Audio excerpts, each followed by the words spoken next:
There is a quiet truth hidden beneath every religious text, every carved tablet, every oral tradition whispered around ancient fires. Early humans were trying to make sense of a world filled with things they could not understand. They lived beside forests that swallowed the horizon, mountains that disappeared into cloud, and skies whose night veil shone with 1,000 unblinking eyes. In that world, every unexplained sound, every figure half seen at the edge of the torch's reach, every strange skull unearthed by rain or shifting soil, all of it demanded explanation. And humans, being storytellers from the start, reached for meaning.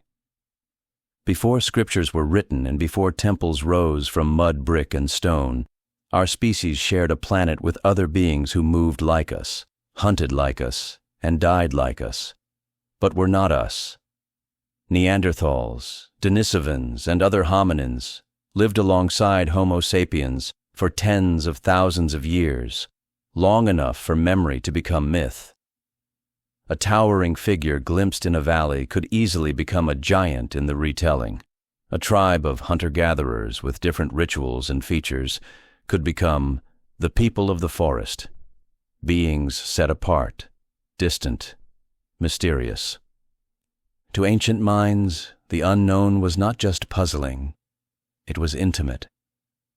Religious texts, from the Hebrew Bible to the Rig Veda, are filled with the shapes of beings that don't quite align with natural animals or human forms. Giants who tower tall, angels who descend from the heavens, wild men covered in hair, luminous beings that speak in riddles, and visitors who arrive from the stars. Some may be symbolic, some allegorical, some pure invention, but others could very well be echoes of real encounters, refracted through centuries of retelling. It is not hard to imagine a Neanderthal clan observed from a distance by early Homo sapiens, thicker limbs, heavier brows, and uncanny strength.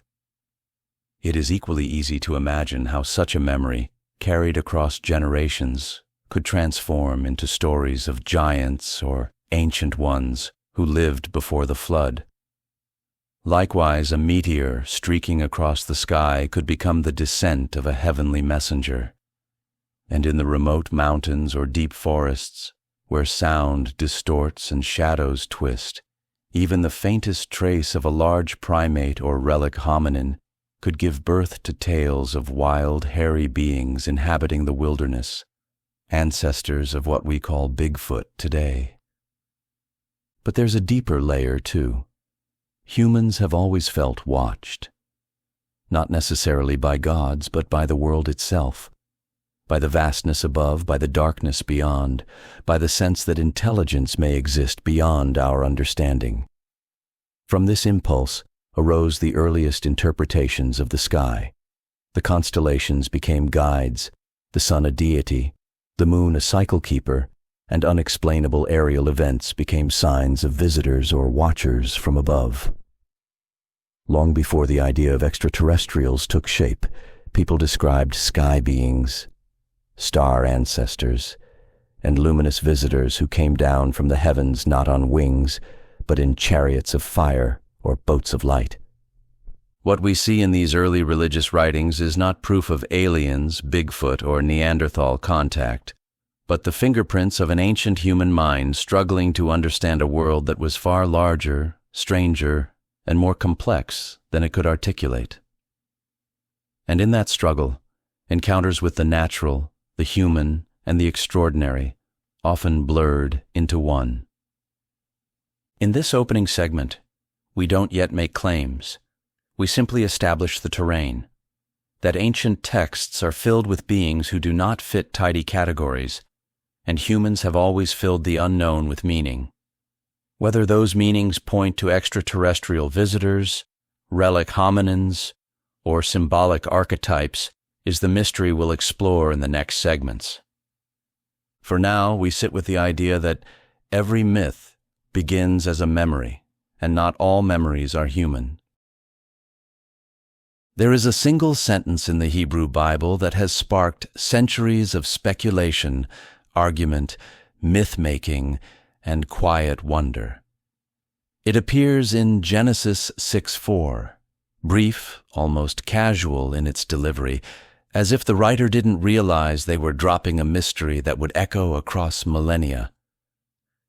The Nephilim were on the earth in those days, and also afterward. Just 8 words before and 6 words after this line, the world ends in a flood. It is a peculiar placement, a footnote before catastrophe, a breadcrumb before the waters rise. The Bible does not dwell on who the Nephilim were. It barely describes them. It offers no lineage chart, no physical description, no origin story that satisfies modern minds. Instead, it offers fragments. A word here, a name there, a suggestion in passing. The Nephilim appear, and then they vanish into the narrative fog. And yet, those fragments have been enough to spawn entire theories. Some say the Nephilim were angels who fell to earth. Others claim they were demigods, hybrids, or celestial visitors from distant places humanity could not yet imagine. Still others argue they were simply metaphor, symbols of corruption, pride, or the spiritual decay of early humanity. But when you read the text carefully, another possibility emerges, quieter and more grounded, that the Nephilim may have been based on real beings encountered by ancient humans, beings who did not look like the Israelites, who were larger, stronger, and older in their presence upon the land. We know now that Homo sapiens overlapped in time with Neanderthals and Denisovans. For tens of thousands of years, our ancestors shared valleys, rivers, caves, and hunting grounds with other hominins who would have appeared physically imposing. The last Neanderthals died out roughly 40,000 years ago, long before the Hebrew Bible was written, but memories travel strangely through culture. A fossil skull dug up accidentally in a riverbank could easily become the head of a giant. A bone too thick to belong to a cow could be woven into stories of ancient warriors.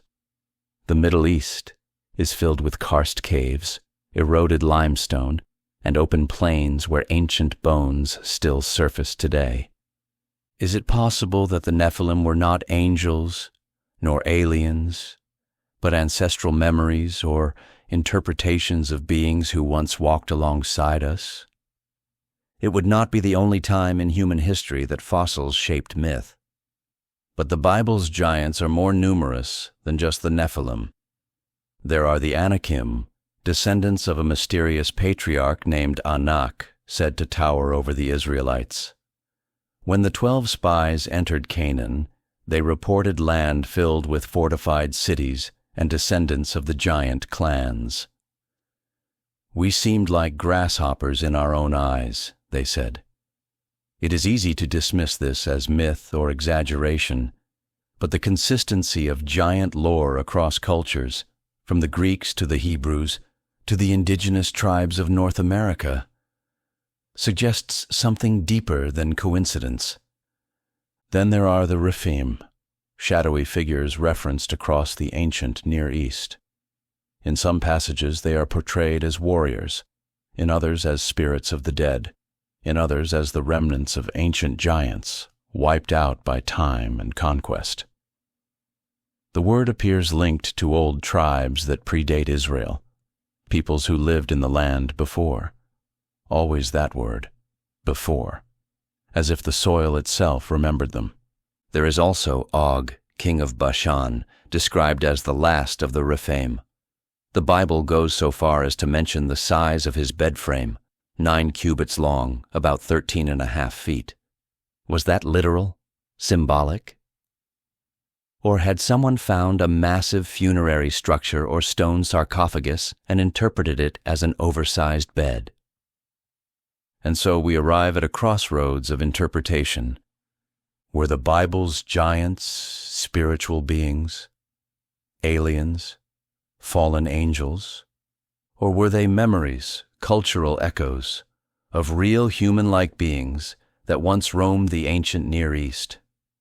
The extraterrestrial interpretation, popular among some modern theorists, points to the cryptic reference to sons of God coming down to Earth, taking human wives and fathering extraordinary offspring.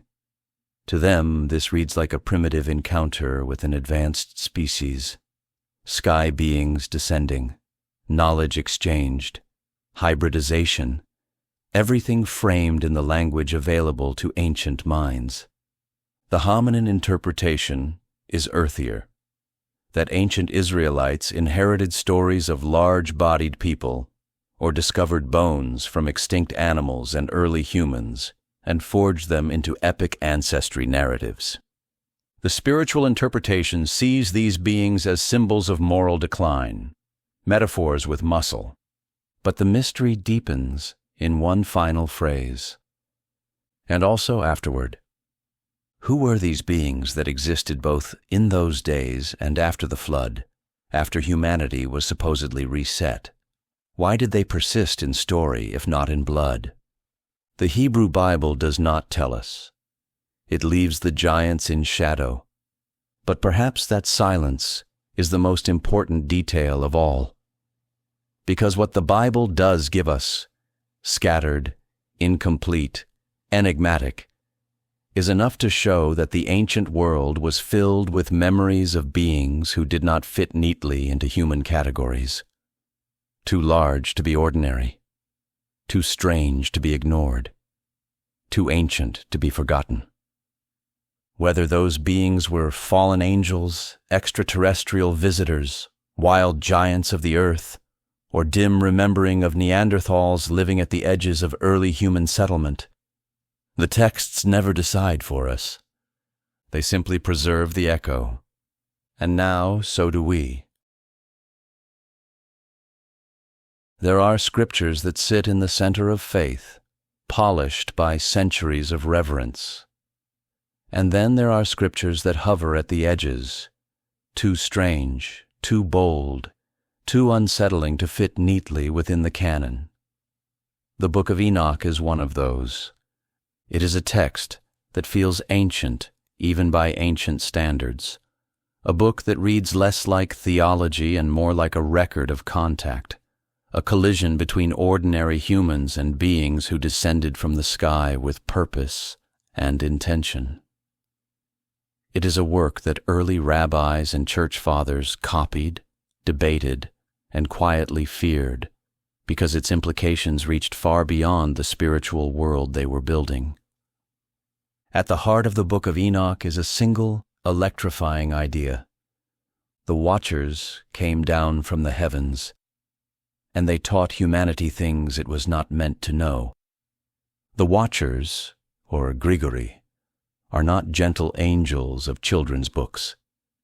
They are towering, luminous beings who descend from the high places, appearing to Enoch as figures wrapped in fire and radiance. The text describes their arrival with language that, to a modern reader, feels eerily reminiscent of something technological rather than spiritual. Flaming metal, columns of brightness, voices like roaring wind, descending in brilliance.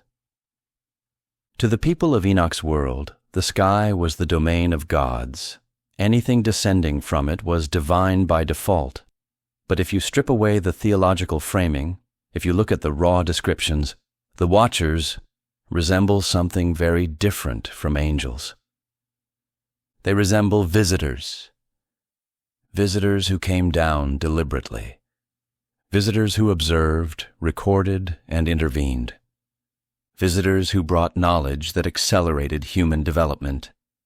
The text lists what they taught: metallurgy, weapon-making, cosmetics and ornamentation, astronomy, reading the stars for calendars, magic, medicine and root-cutting, writing and inscription, the secrets of the earth and heavens.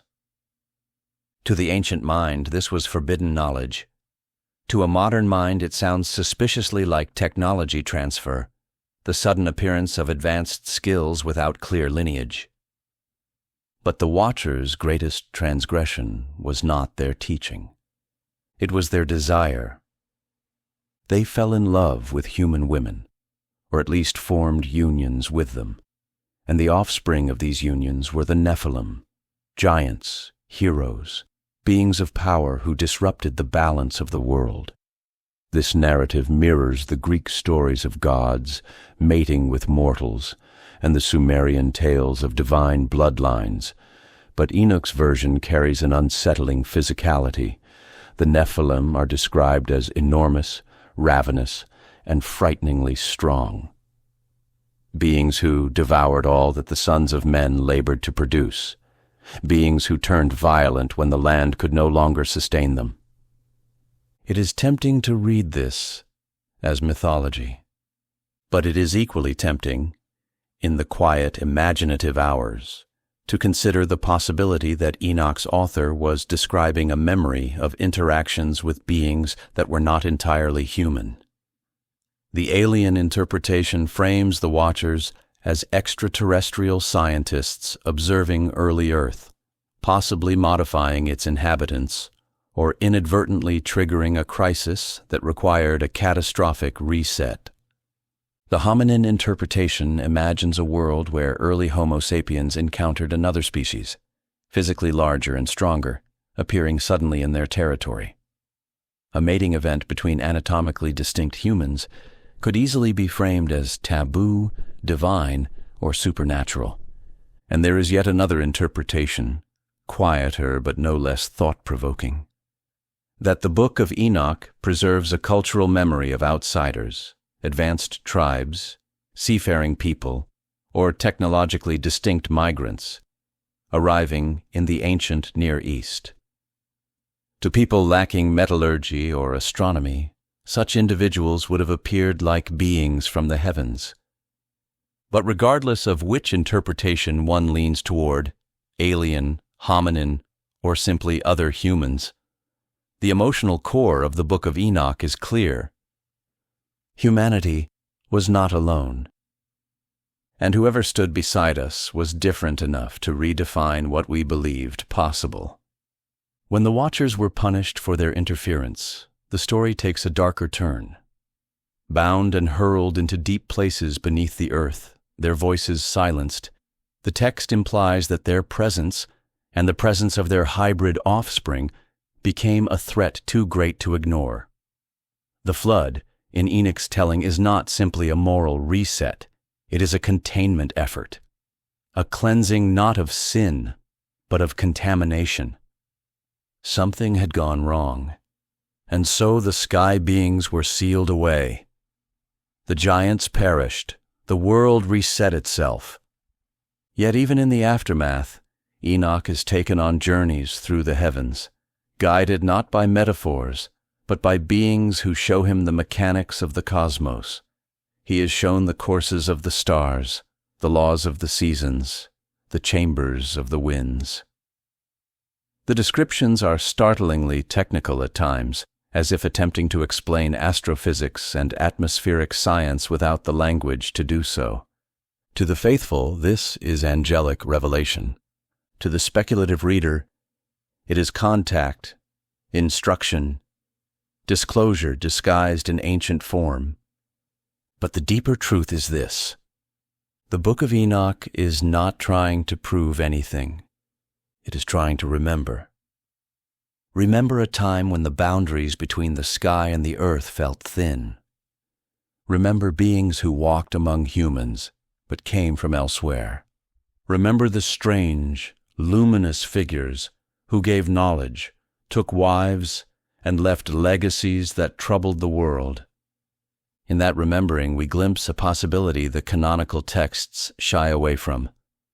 That humanity's earliest stories of angels, gods, giants, and sky teachers may not be separate categories, but connected chapters in the same forgotten history.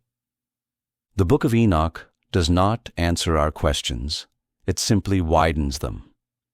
And now we follow those widened questions into the next segment. Across the vastness of North America, from the windswept plains to dense cedar forests, from high mountain basins to mist-draped coasts, indigenous oral traditions preserve some of the most intriguing and ancient accounts of non-human beings. These stories were never written for outsiders, and they were never meant to be taken lightly. They were inherited, guarded, and spoken with reverence, because in many indigenous worldviews, the boundary between the physical and the spiritual is not a barrier, but a simple veil, thin enough for memory to pass through. And in those memories appear two recurring archetypes, the star people and the wild men of the forest. Though separated by geography, language, and thousands of years of cultural evolution, these two archetypes echo ideas found across the world, stories of visitors from above and beings who lived apart from humanity, yet not entirely outside it. The indigenous tribes of North America did not interpret these figures through the lens of aliens or hominins or cryptids. They spoke of them as neighbors, ancestors, teachers, warnings, and sometimes as living presences whose existence was woven into the land itself.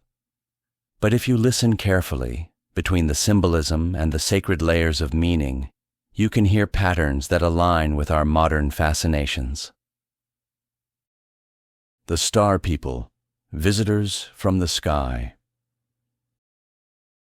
Many tribes across the northern plains speak of the Wichangpi Oyate, the Star People, luminous beings who descended from the sky to teach early humans. These beings were not framed as gods. They were not worshipped.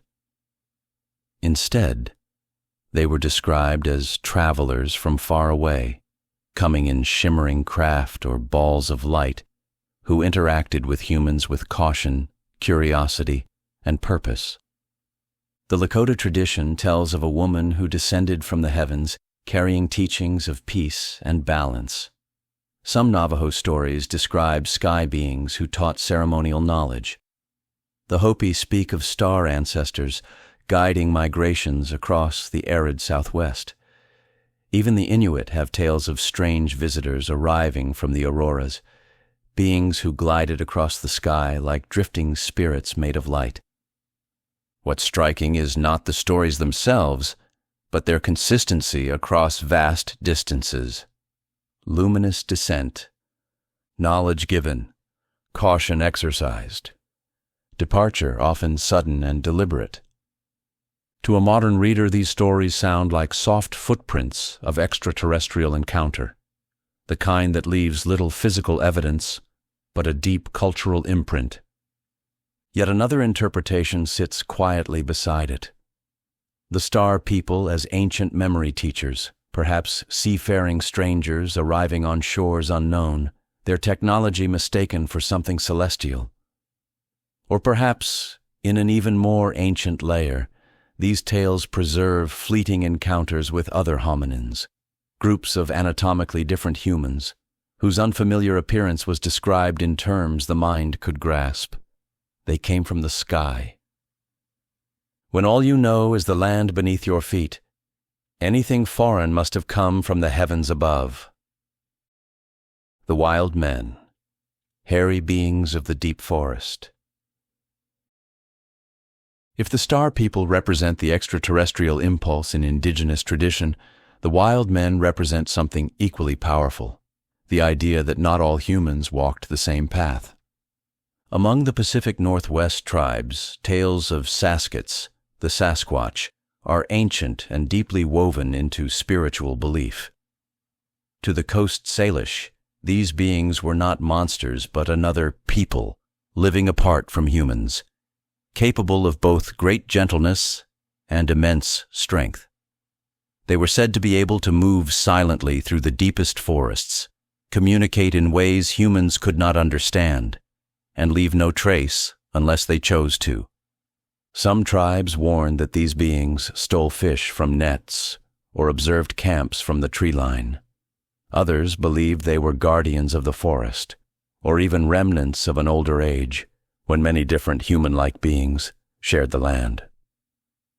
Go further inland, and you find different names but similar stories. The Wendigo Wak in Algonquian traditions, the Nukluk of the Northwest Territories, the Skookum of the mountains.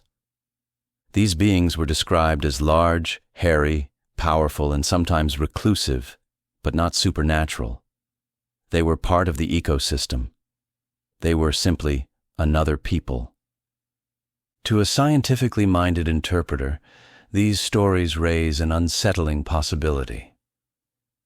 What if some line of hominins, perhaps Denisovan descended or a North American relic branch, survived long enough to leave a cultural imprint, even if they did not survive into modern times? To a cryptozoologist, the wild men are Bigfoot, living, breathing, hidden just enough to remain elusive.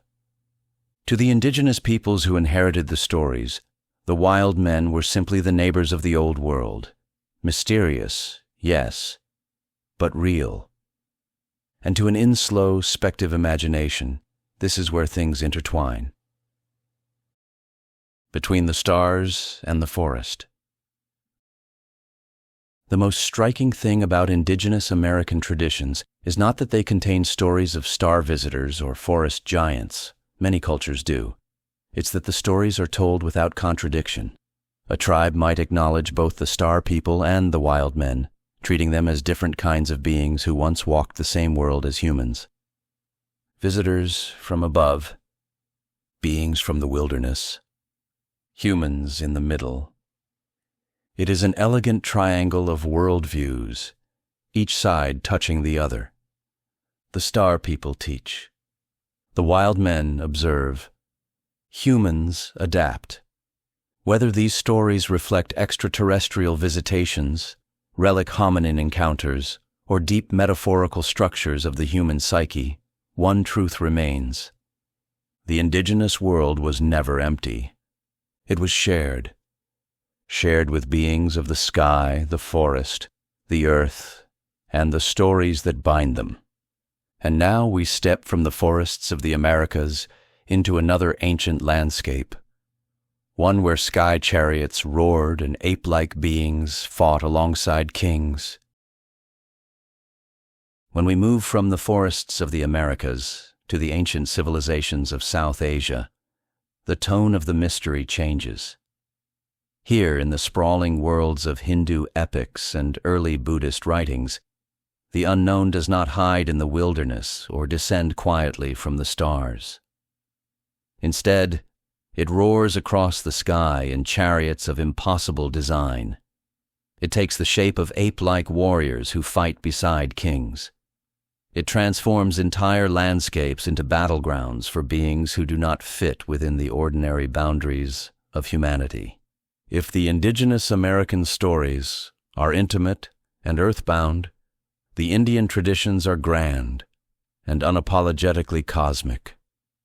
And yet, beneath the flourishes and poetry, familiar patterns appear.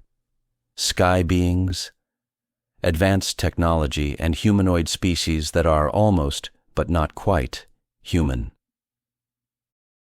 The Vimanas, flying machines in an ancient world. In the Ramayana and the Mahabharata, two of the oldest and most influential epics on Earth, we find references to Vimanas, often translated as chariots or palaces, but described with a level of detail that strains against those metaphors.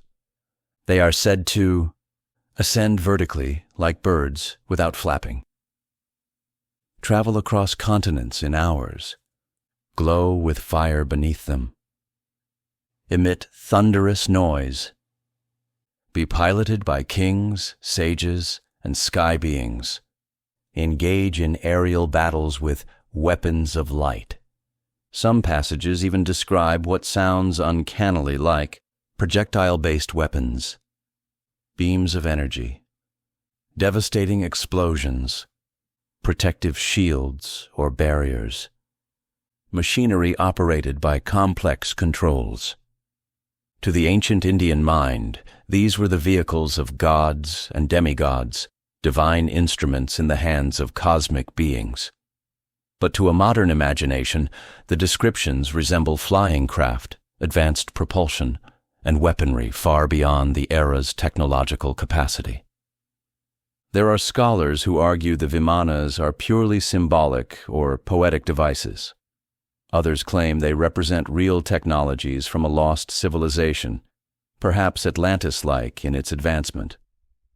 And then there are those who interpret them as early accounts of extraterrestrial encounters, the gods in the skies being visitors from elsewhere, their chariots actually ships rendered through the limited vocabulary of ancient poets. But no matter how one interprets them, the presence of flying craft in texts over 2,000 years old raises a quiet, persistent question. What inspired these descriptions? Were they visions, myth, memory, or something else? The Vanara peoples, ape-like allies or hominin memories. Equally fascinating are the Vanaras, the forest-dwelling beings most famously represented by Hanuman, the incomparable monkey god whose strength, loyalty, and wisdom shape the core of the Ramayana. But when we strip away the devotional layers, the Vanaras appear less divine and more biological. They are described as humanoid in shape, covered in hair, immensely strong, capable of speech, tribal and organized, adept climbers and fighters, distinct from humans, yet able to intermix socially. To many readers, the Vanaras seem like mythologized monkeys. To others, they resemble a long-lost hominid cousin, perhaps an echo of a people who once lived in the forests of India and Sri Lanka, remembered in exaggerated form.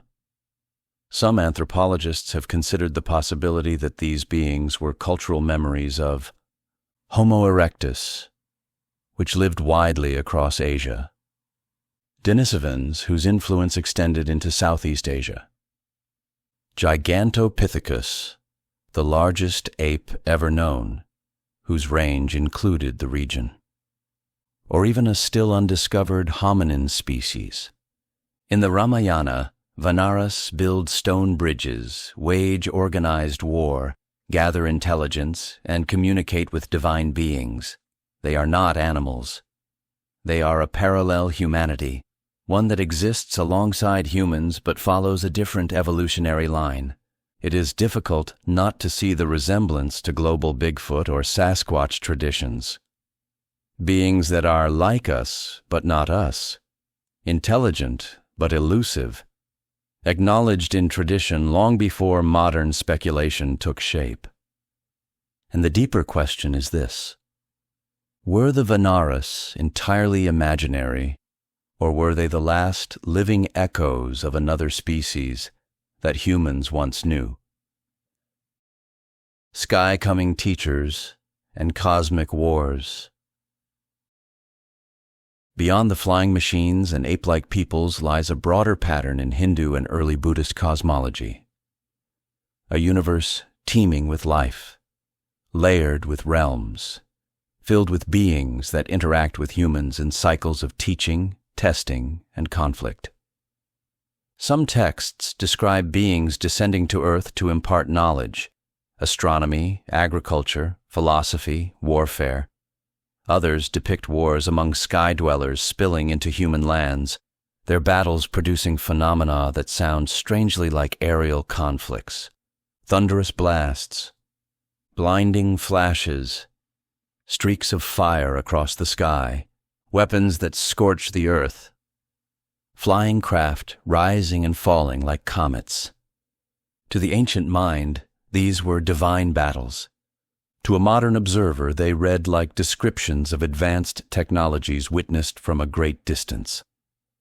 In Buddhist texts, celestial beings are less warlike but equally otherworldly. The Devas inhabit higher realms, yet sometimes descend to instruct humans. The Nagas, serpentine, semi-divine beings, move between worlds, and interact with humans openly. Though symbolic, these beings map onto a worldview where Earth is not isolated, but woven into a vast cosmic ecosystem. Ancient memory or cosmic reality? There are three major interpretations of these Indian traditions. 1. Mythological interpretation. The Vimanas are symbols, the Vanaras are allegories. The cosmic battles represent spiritual conflict. 2. Lost civilization interpretation. The Vimanas were technologies from an advanced prehistoric culture, long vanished.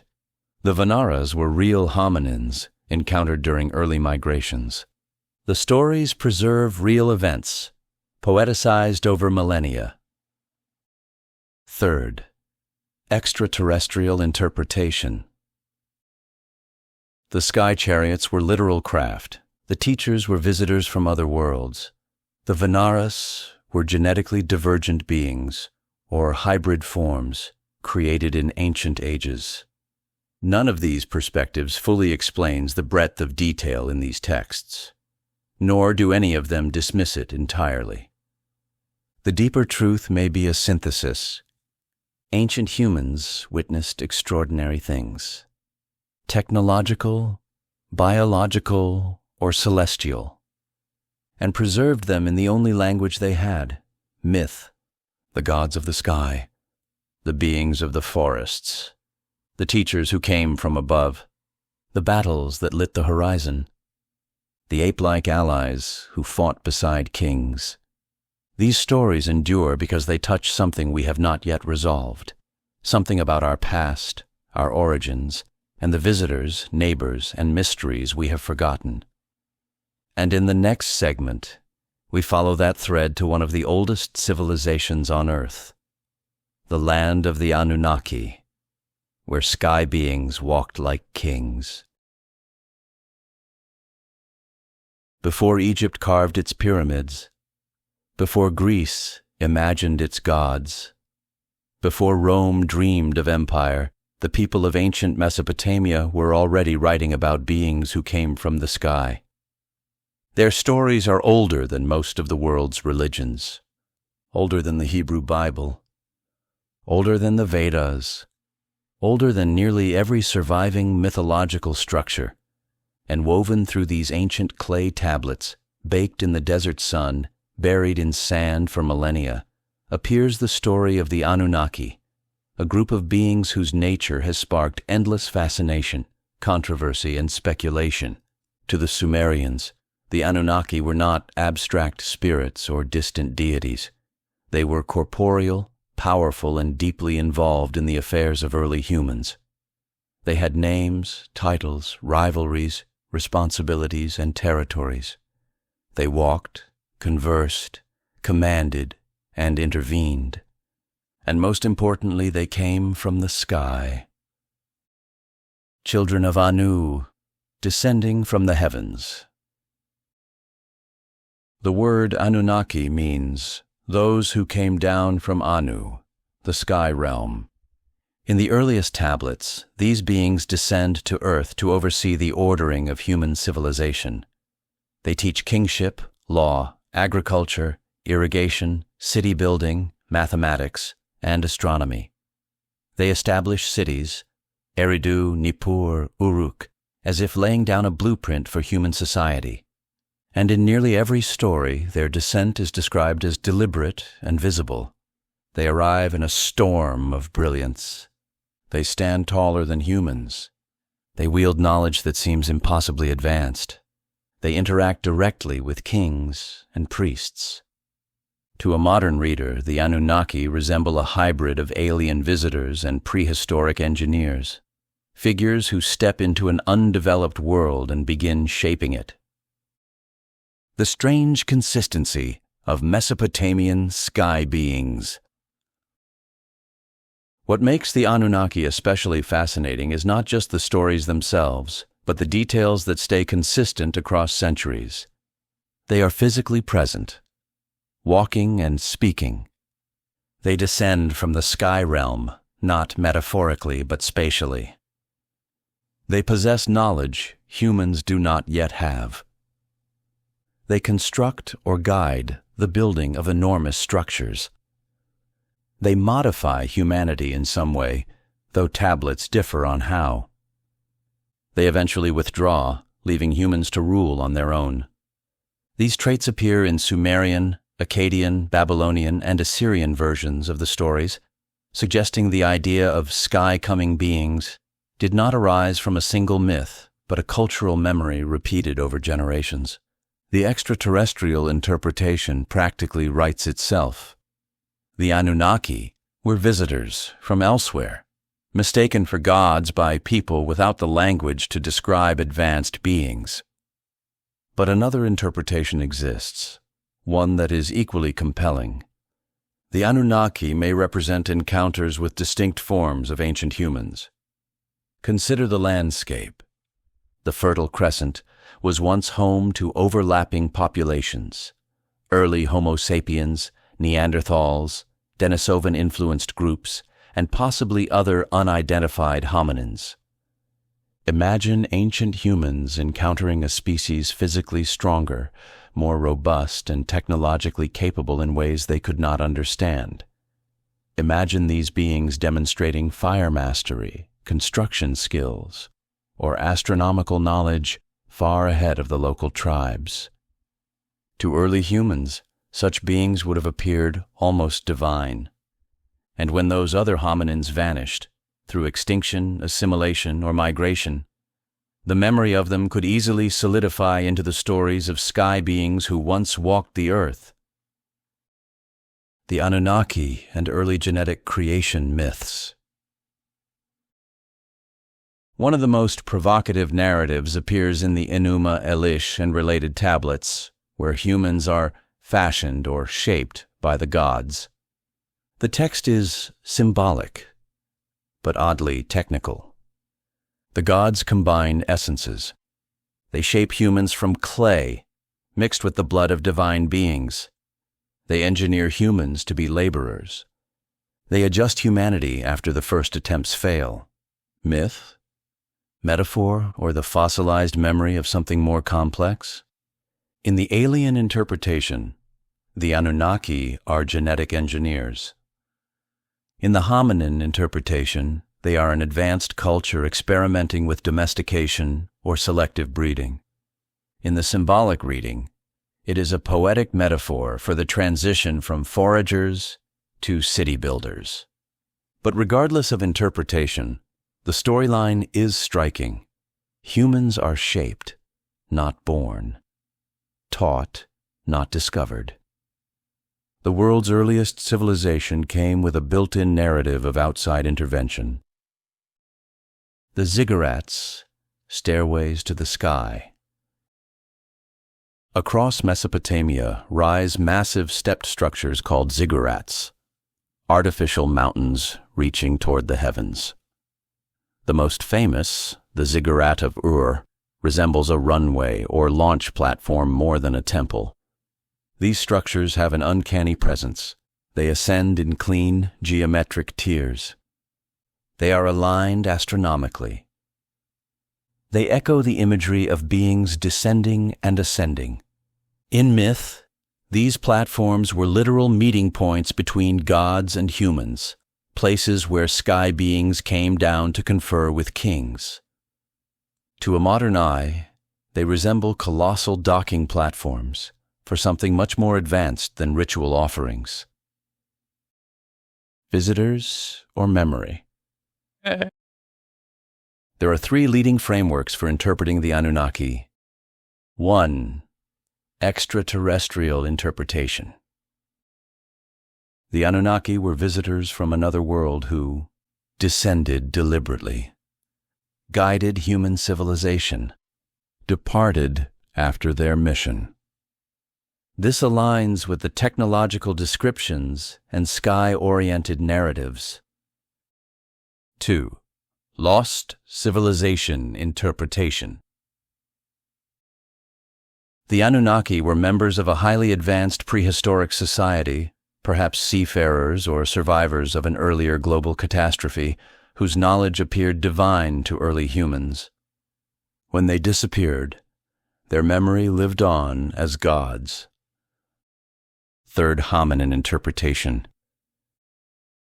The Anunnaki were a biologically distinct group, Neanderthal, Denisovan, or another lineage, whose appearance, size, and knowledge left a profound impact.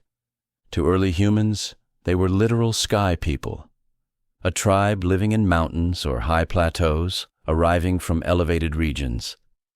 This interpretation suggests that the earliest gods in human history were not celestial beings, but our evolutionary cousins. The withdrawal of the Anunnaki. The most haunting part of the story is the end. One day, the Anunnaki leave. They return to the sky realm. They retreat into the deep earth. They vanish across the mountains. Their cities crumble. Their memory becomes myth. It is a pattern seen across global religious texts, beings who come, teach, guide, and then leave humanity to its own fate. Why did they depart? The answers differ by interpretation. The extraterrestrial reading suggests their mission concluded. The lost civilization view argues they died off or dispersed. The hominin view implies extinction or assimilation. But in every version, humanity is left with stories of beings who shaped the dawn of civilization and then disappeared into the silence of time. And as we follow these echoes across the cradle of civilization, we begin to see the same shapes appearing in later writings, from medieval chronicles to Islamic cosmology. The mystery moves forward. When Christianity began to spread across the ancient world, it absorbed hundreds of older traditions. Jewish mysticism, Greco-Roman philosophy, Persian cosmology, and local European folklore. But what often gets forgotten is how much of its early literature never made it into the official canon. Entire books, visions, chronicles, and testimonies were left outside the walls of orthodoxy, preserved only in monasteries, hidden libraries, or obscure regional traditions. Many of these excluded writings have something in common. They describe beings who do not fit cleanly into the categories of angels, demons, or humans. They describe luminous visitors, towering wild men, sky wheels, glowing spheres, and enormous figures encountered in forests and mountain passes. In medieval Europe especially, a continent filled with dark woods and unexplored highlands. Such stories were taken as seriously as Scripture. This is where Christianity brushes up against a deeper, older world, one where the supernatural and the natural intermingle, and where the unknown walks beside the faithful. The Apocrypha, luminous visitors and forbidden encounters. In the Christian Apocrypha, texts that circulated widely but were never canonized, angels do not always appear as gentle-winged messengers. Many are described as towering beings of fire, metal, light, or glory so bright that mountains shook. The Apocalypse of Peter, for example, describes shining beings descending from the sky in forms almost mechanical, wheels of brightness and whirling engines of fire. The Ascension of Isaiah portrays angelic visitors as multi-layered beings whose bodies shift like light refracted through crystal. Certain Gnostic texts describe heavenly messengers who travel in glowing vessels and descend through gates of wind and flame, as if stepping out of something much more technological than spiritual. Modern readers see these descriptions and instantly recognize patterns of cylindrical craft, spheres of light, rotating wheels, beams, radiance, controlled movements. To ancient writers, these were angels. To a medieval monk, they were visions granted by God. But to a contemporary imagination, they resemble aerial phenomena and luminous technology, a kind of proto-UFO lore hidden in early Christian mysticism. Medieval Chronicles: Wheels in the Sky and Beings in the Forest. During the Middle Ages, Europe's chroniclers wrote about more than battles and kings. They recorded what they witnessed and what they feared with surprising precision. Among the most haunting entries are descriptions of sky wheels, flying shields, and glowing spheres that moved above villages. Chroniclers in England, France, Italy, and Germany each reported strange aerial phenomena long before modern language existed to describe them. One French abbot wrote of a great silver disk drifting silently above the abbey roof. A German monk described a burning wheel that fell into a field and rose again without sound. English manuscripts speak of fiery shields moving against the wind. Were these metaphors? Hallucinations? Atmospheric optics? Perhaps. But the consistency across regions and centuries is difficult to ignore. Even stranger are the medieval accounts of wild men known as wadwos across Europe. These beings appear in manuscripts, carvings, and church frescoes. Covered in hair, tall and often depicted carrying clubs or watching from the shadows. The wild men were believed to live at the edges of human settlements, emerging only when provoked or to warn travelers. Some were peaceful. Some were terrifying. All were mysterious. To scholars, the wadwos are symbols of untamed nature. To cryptid researchers, they are Europe's Bigfoot, relic hominins that coexisted with early humans and may have survived into the early Middle Ages. The resemblance to indigenous American wild men, Asian Yeren, and Himalayan Yeti is unmistakable. Stories of forest giants are not isolated. They are global. Angels or aliens? Wild men or relic humans? In medieval Christian texts, angelic visitors often behave less like spiritual beings and more like emissaries. They descend in structured, craft-like vessels. They guide individuals to heaven through vertical ascension. They wear garments of radiant metal. They speak in thunderous, mechanical voices. They appear in groups, not alone. These traits do not align with later church iconography. Flowing robes, soft wings, gentle expressions, but they do align with descriptions found in Sumerian, Persian, and early Jewish mystical traditions. It is the same pattern repeated again: visitors who descend in radiance, impart knowledge, then vanish. Meanwhile, the wild men stand at the opposite edge of the mystery, hair-covered, reclusive, territorial, forest-dwelling, enormously strong, sometimes communicating through gestures or simple sounds. These beings could easily be based on encounters with Neanderthal remnants, Denisovan-derived populations, or unknown hominin groups that existed longer than we assume.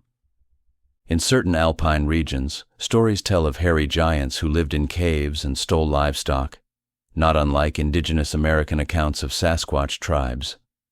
And this overlap matters, because what we see in these stories is a world where medieval Christians believed they lived alongside celestial visitors, mysterious beings in the forests, luminous objects in the sky, and massive figures whose origins were unknown. Were these religious encounters? Extraterrestrial visitations? Relic hominin sightings? Or simply the human mind mapping meaning onto phenomena it couldn't explain? The truth, perhaps, is that the medieval world was filled with more mystery and more encounters than we typically imagine. The neat boundaries between myth, religion, cryptozoology, and extraterrestrial speculation did not exist then. Everything was part of the same tapestry. And now, we travel into an equally rich tradition, one that speaks of beings not made of clay, who live alongside humans, yet remain unseen. In the deserts of Arabia, where the night sky stretches like an undisturbed ocean of stars, humanity has always sensed that the world holds more inhabitants than the eyes can see. The sand shifts, the wind speaks, the dunes hum at dusk, and ancient peoples listened closely. Long before Islam, the stories of the Arabian Peninsula were filled with beings who lived beside humans, yet remained unseen. Beings who watched from the edges of campfires and traveled in tribes across the empty places. When the Quran was revealed, it did not dismiss these beings. It integrated them. It gave them form and definition. It placed them within the fabric of creation. These beings are the jinn, the hidden ones, the unseen intelligences made of smokeless fire, a phrase so mysterious, so elemental, that it evokes both spiritual metaphor and physical phenomena we still struggle to describe. To Muslims, the jinn are part of the natural world, not divine, not angels, not demons, but a parallel creation with free will, communities, cities, and hierarchies. To those who look at ancient texts through the lenses of anthropology and speculative inquiry, the jinn represent something even deeper. A global pattern of beings who exist alongside humans, sometimes interacting, sometimes intervening, yet rarely revealing themselves fully. The stories of the jinn may be religious in form, but their structure overlaps with cryptid lore, alien visitation, and lost hominin encounters, in ways that are too consistent to ignore. Beings not made of clay, the nature of the jinn. In Islamic theology, the jinn were created before humans, in a world that existed long before Adam walked the earth. They were made, not of earth or water, but of something subtler, smokeless fire. To modern readers, this description has sparked a constellation of interpretations, plasma-like beings, energetic or electromagnetic entities, interdimensional travelers, highly evolved non-human intelligences, surviving relic species described through ancient metaphor. Yet, within Islamic tradition, the jinn are strikingly grounded. They eat and drink. They marry and have children. They build homes and gather in tribes. They live in deserts, ruins, caves, forests, and abandoned places. They can be benevolent, malevolent, or neutral. They can appear briefly to humans, or remain unseen for generations. They are not gods in disguise. They are not metaphors. They are simply others, a parallel people. This concept is deeply resonant when viewed alongside global traditions of forest giants, star visitors, and wild men. It suggests a universal human experience of encountering beings who were like us, but different enough to seem otherworldly. Encounters at the edge of vision. Islamic folklore contains thousands of accounts of jinn encounters, some terrifying, some gentle, many incredibly detailed. Travelers describe seeing towering figures in the moonlit dunes. Shepherds report hearing voices whisper from empty wadis. Entire tribes speak of caravans accompanied by invisible watchers who cast no shadow. There are stories of glowing forms flitting across desert ridges, enormous footprints appearing overnight along riverbeds, shadow beings with humanoid shapes moving through campfires without being burned, bright orbs drifting over oases, humanoid figures crossing barren plains at speeds beyond human capability. To the faithful, these events reflect the activity of the jinn. To a modern mind, they resemble cryptid sightings, aerial anomalies, encounters with plasma or light phenomena, unknown hominin movement, interdimensional imagery. There is a sense that the desert, vast, empty, silent, becomes a canvas on which the mysterious can appear without interference. Jinn cities, the parallel civilization. Islamic literature goes further than simple encounters. It speaks of entire cities of jinn, built long before humans had cities of their own. No place is more famous than Iram of the Pillars, sometimes called Ubar, described as an ancient metropolis of towering spires deep in the desert, so grand it rivaled human kingdoms. Legend says it fell from God's grace and was buried beneath the shifting sands, a hidden world swallowed by time. Archaeologists discovered the ruins of a city in the exact region described by tradition, sparking debate about whether Ubar was human, mythological, or something else entirely. Even today, Bedouins avoid certain ruins, believing the jinn still inhabit them.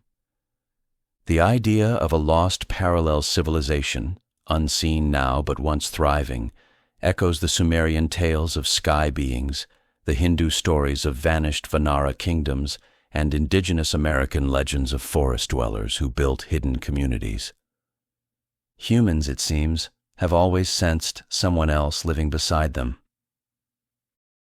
The shapeshifters, physical or psychological? One of the most famous traits of the jinn is their ability to shift shape. They appear as humans, dogs, cats, birds, serpents, shadows, beings of light. To the ancient world, this was supernatural magic. To a modern speculative lens, it raises other possibilities, misidentifying unfamiliar animals in low light. Hallucinatory interpretation of desert mirages. High adaptability hominins with stealth behaviors. Advanced beings using projection or camouflage. Shapeshifting may be symbolic, or it may be the mind's attempt to describe something beyond its vocabulary. The hidden ones, between hominin and spirit. If we strip away the religious framing and consider the jinn as a conceptual category, they resemble something humanity has always remembered but never understood. Beings who live parallel to humans. Intelligent, but not human. Unseen, but occasionally visible. Capable of communication. Physically real enough to leave footprints. Old enough to predate civilization. Elusive enough to avoid our full understanding. Whether they are spiritual entities, extraterrestrial intelligences, relic hominins, or misunderstood natural phenomena, the structure of their myth aligns with the same global archetype we've traced through this entire documentary. Beings at the edge of the human world, present, but hidden. And in this sense, jinn stories serve as one of the richest repositories of humanity's attempts to describe the unknown. Not as gods, not as monsters, but as neighbors whose world overlaps with ours only in rare, liminal moments. As we move onward, we turn to two of the oldest living cultures on Earth, African and Aboriginal Australian traditions, where the stories of sky ancestors and hairy forest beings reach even deeper into the human past. If there is anywhere on Earth where humanity might still hear the original echoes of its deep past, it is Africa and Australia, two continents where oral traditions stretch further back than almost any others, reaching toward the dawn of human memory. These stories are not merely myths or symbolic tales. They are living archives. They are spoken histories carried from generation to generation with astonishing precision, and within them lie some of the most intriguing references to non-human beings ever recorded. Between the deserts of the Sahara, the rainforests of the Congo, the ancient rock shelters of Arnhem Land, and the wide red desert of Central Australia, we find stories of beings from the sky, beings of the earth, and beings who lived beside humans. But were not quite human themselves. These are not isolated myths. They form a coherent thread that binds ancient humanity's perception of the unknown. Africa, the oldest sky people on Earth. Africa's mythologies reach so far back that they may preserve memories from tens of thousands of years ago. Long before the first cities, long before organized religion, long before humans left the continent. Across many African cultures, there are stories of sky ancestors, beings who descended from the heavens to guide, teach, and sometimes intermarry with early humans. The Dogon and the Nomo. The Dogon people of Mali possess one of the most enigmatic traditions on Earth. For centuries, they have spoken of the Nomo, sky beings who descended in a spinning, noisy vessel and brought knowledge of agriculture, astronomy, and the structure of the cosmos. Most famously, Dogon knowledge of the Sirius star system, including the existence of an invisible companion star, Sirius B, predates modern astronomy by centuries. Some scholars argue this was a coincidence or misinterpretation. Others remain struck by its precision. But the stories go deeper. The Nomo were described as amphibious, luminous, wise, descending from the sky into water, walking between worlds. To a Dogon elder, these were divine teachers. To a speculative reader, they resemble extraterrestrial visitors or extremely ancient memories of seafaring peoples. To an anthropologist, they may even represent hybrid myths, blending real encounters with symbolic cosmology. Yet the pattern is familiar. Visitors descending, teaching, departing. The African hairy people, hidden tribes of the forest. Across western, central, and southern Africa, there are stories of hairy men, beings who lived in the forests and mountains, separate from humans yet close enough to interact. Names vary by region: the Kikamba, Congo Basin; the Agogwe, East Africa; the water baboon people, South Africa; the Balu, Cameroon; the Ipo, Nigeria; the Tokoloshe, Southern Africa, small, hairy, mischievous beings. Descriptions vary, but the core details persist. Fur-covered, upright walking, shy but curious, occasionally interacting with tribes, leaving large footprints, whistling or calling from tree cover, living in mountain caves or deep jungle. Many anthropologists assume these are metaphors or misidentifications. Others believe they may reflect ancient encounters with relic hominins, possibly late-surviving Homo erectus, Australopithecus descendants, or an unknown branch of the human family tree. Africa's fossil record is incomplete, and jungles bury secrets well. It is not impossible that pockets of non-human hominins survived far longer than science currently assumes. To indigenous storytellers, these were not monsters. They were neighbors, shy, mysterious, and ancient. Australia, the most ancient memories on Earth. Aboriginal Australian traditions represent some of the oldest continuous cultures on the planet, with oral histories extending back over 50,000 years. Their stories are not metaphors, they are sacred truths, carried with remarkable fidelity. And among these stories are references to sky ancestors, hairy men, little people, shape-shifting visitors, beings who lived in the mountains before humans came. The sky ancestors. Many Aboriginal groups speak of sky heroes or sky ancestors who traveled to Earth in distant ages. They are not framed as gods, but as beings who came from beyond the clouds with purpose. The Yolngu speak of Banumbur, the morning star ancestor, who descended on a glowing cord of light. The Arunte tell of star travelers who taught rituals and laws. The Murawari speak of ancestral beings who came from the sky and returned to it. Some stories even describe lights that move with intelligence appearing over the desert during sacred ceremonies. These accounts are not modern UFO stories. They are ancient traditions. If extraterrestrial visitors ever came to Earth, this is where traces of their arrival would survive, in the oldest cultures preserved with precision. The hairy men of the outback.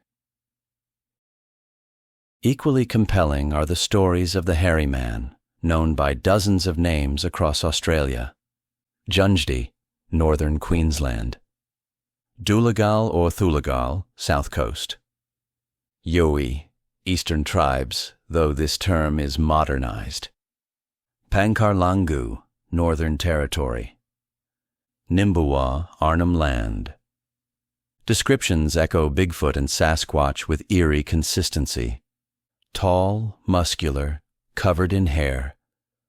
Glowing or reflective eyes. Animal-like odor. Immense strength. Shy but capable of dramatic displays. Living in caves or remote mountain passes. Sometimes communicating through gestures or knocking sounds. To Aboriginal elders, these beings are real, ancient people who existed before humans and still exist alongside them, though rarely seen.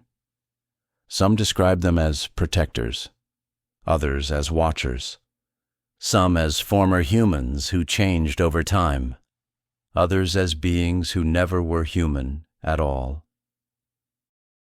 A shared pattern across continents. When we look at African and Aboriginal traditions side by side, a clear pattern emerges. 1. Sky ancestors/star visitors. Dogon Nomo, Aboriginal sky heroes. African star ancestor myths.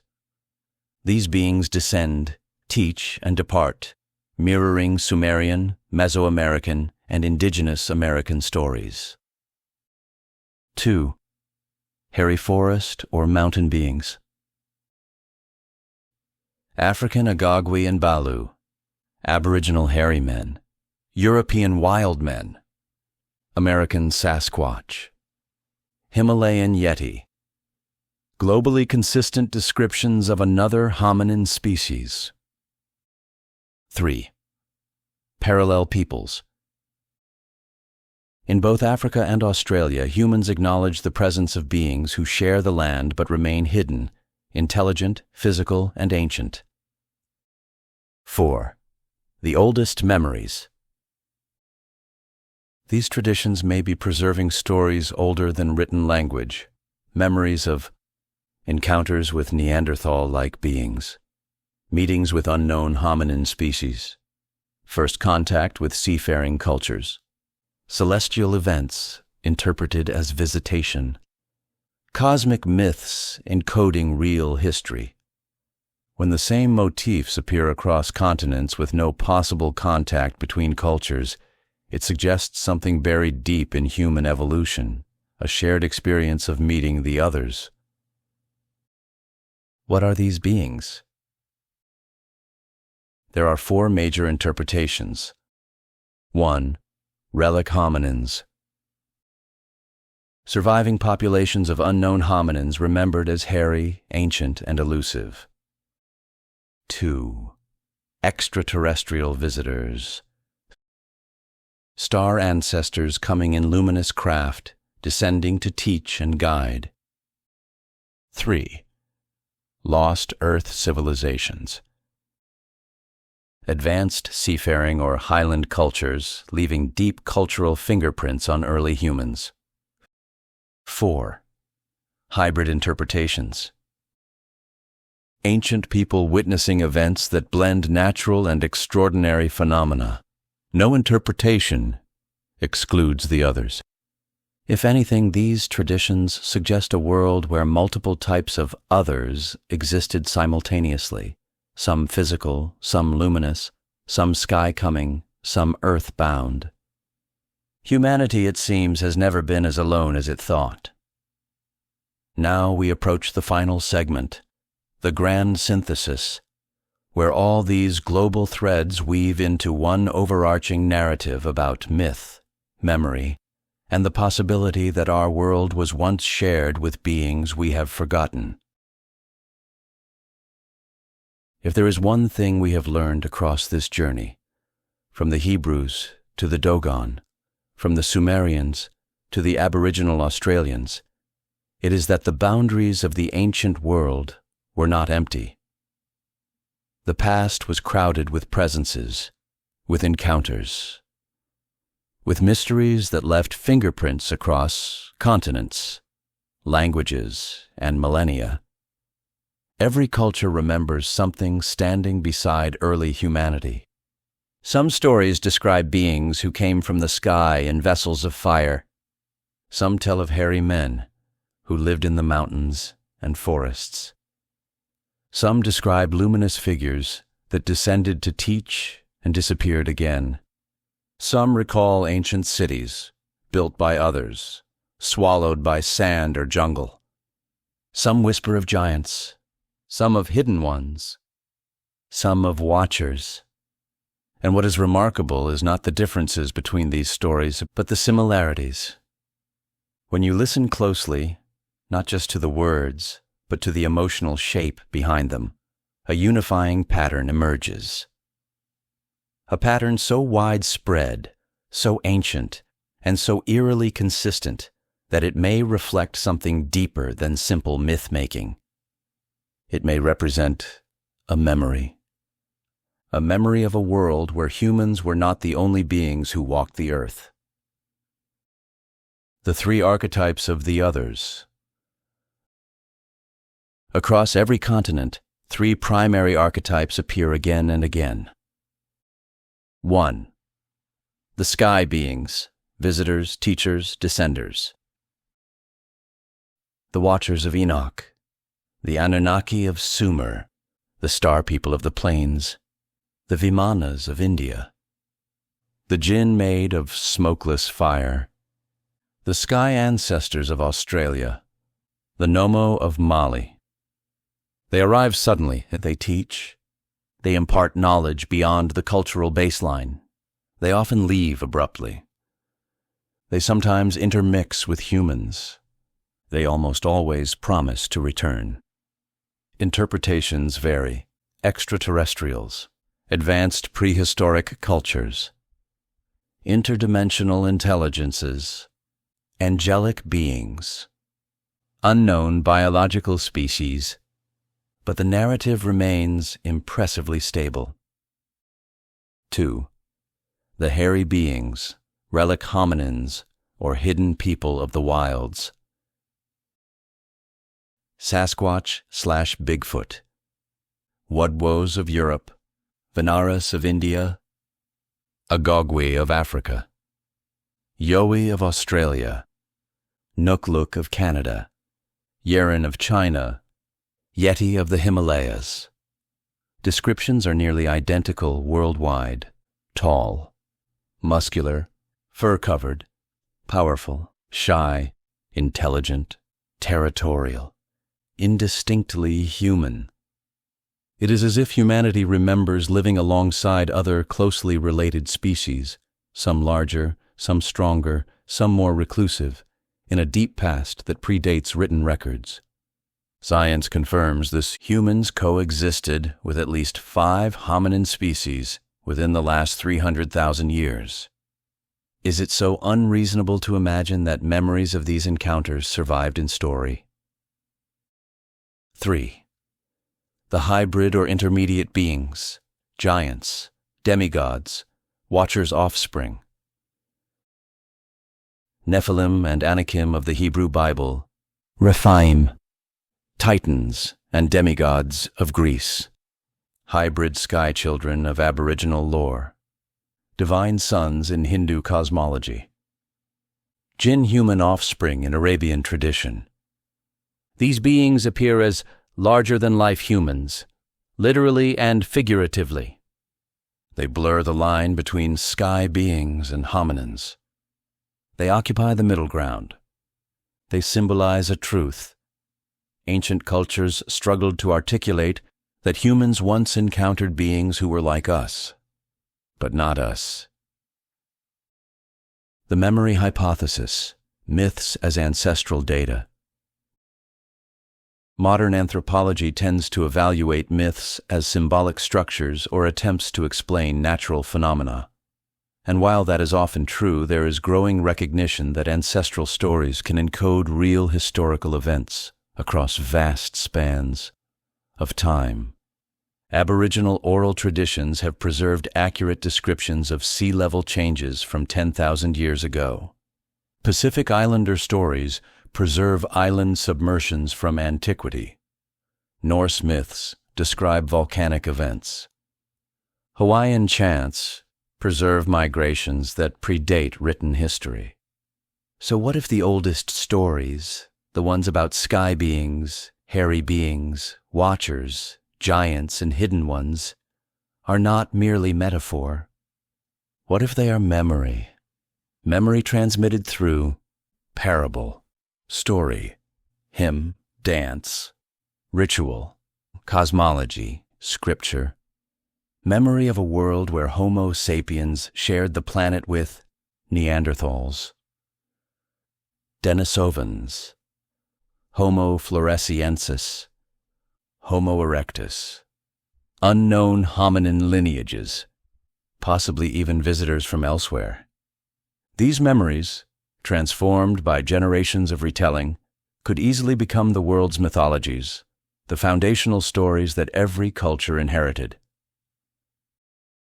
The extraterrestrial layer, sky people in every age. The presence of sky beings in ancient texts is too consistent to ignore, not just in one region, but across all of them. If extraterrestrial visitors ever came to Earth in the distant past, their impact would be exactly this: sudden, overwhelming, unforgettable, mythologized, repeated in ritual, embedded in scripture. And then they would disappear, leaving the memory of their presence encoded in the language of gods, angels, watchers, or sky chariots. Even if they were not extraterrestrial, the idea of sky teachers may reflect moments when early humans encountered something so beyond their comprehension that only the sky itself seemed like a fitting place of origin. The forgotten world, hominins beside Homo sapiens. Science is increasingly discovering that the ancient world was not a simple place with one species of human.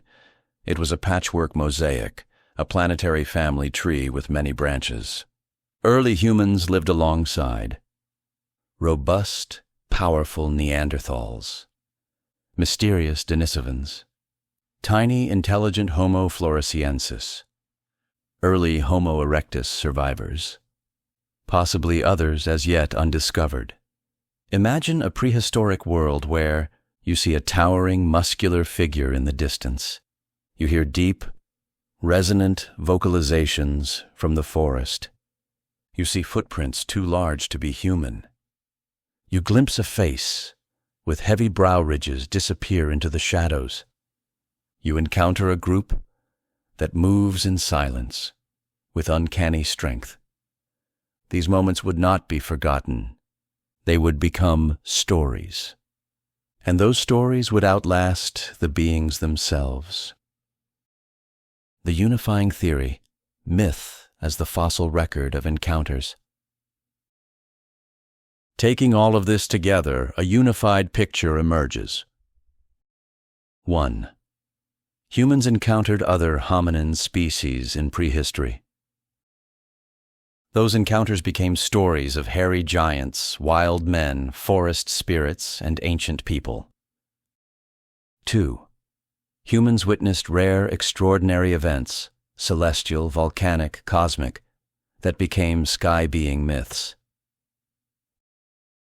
3. Humans may have encountered highly advanced individuals or groups, seafarers, highlanders, or lost cultures, remembered as teachers from the sky. 4. It is possible that Earth experienced brief episodes of external visitation. Even if rare, even if misunderstood, the impact would be monumental. 5. All these experiences blended into the world's religious and mythological traditions. The result is the story we now inherit. Humanity is not solitary. It never was. It has always lived beside the unknown. What we call aliens, Bigfoot, Neanderthals, angels, or spirits may all be expressions of the same phenomenon, the presence of others woven into the human experience, interpreted through different cultural lenses. The final reflection, the silence between then and now. If ancient humans lived in a world rich with encounters, why is the modern world so quiet? Maybe it isn't. Maybe we simply don't listen as carefully as our ancestors did. Maybe the forests still hold their watchers. Maybe the sky still receives visitors. Maybe there are still hidden ones moving just beyond the edge of human perception.